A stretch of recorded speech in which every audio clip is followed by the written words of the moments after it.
Day is now less than a week away. Every seat in Virginia's General Assembly is up for grabs in the House of Delegates and the Senate. Members of one nonprofit say they have concerns ahead of this election and future ones. Sarah Hammond joins us now with what you need to know. Sarah? Well, this election cycle is a big one for Republicans and Democrats. Currently, the Democrats have a razor-thin majority in the Senate, while the Republicans control the House. And November's election could see one or both chambers flip party control.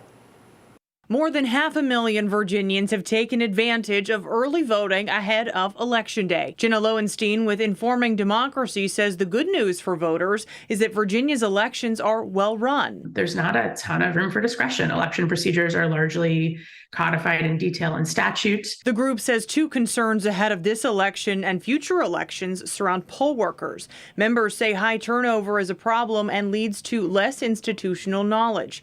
Informing Democracy is also keeping track of, quote, election deniers and subverters working on electoral boards. Most election officials are really unvetted, and they have enormous power in the process of running elections. Again, most of them super committed to running great elections. The nonprofit says while it does expect to see continued efforts to undermine elections, the group wants voters to feel assured. I want Virginia voters to feel the confidence that they can cast their ballots and that they'll be counted securely. We've heard from numerous political analysts who say this election holds big consequences. Not only could the results flip control in the General Assembly, but they're also expected to be viewed as a referendum on Governor Glenn Youngkin. It will likely also serve as an early indication of how next year's presidential election could shape up in Virginia.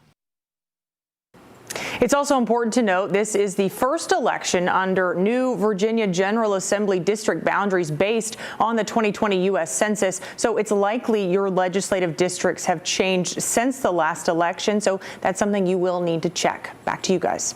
Sarah, thanks. You have until Saturday to vote early. Election Day is November 7th. If you haven't registered to vote, you can do that the same day you cast your ballot. We have everything you need to know on 13newsnow.com. Just search 2023 election.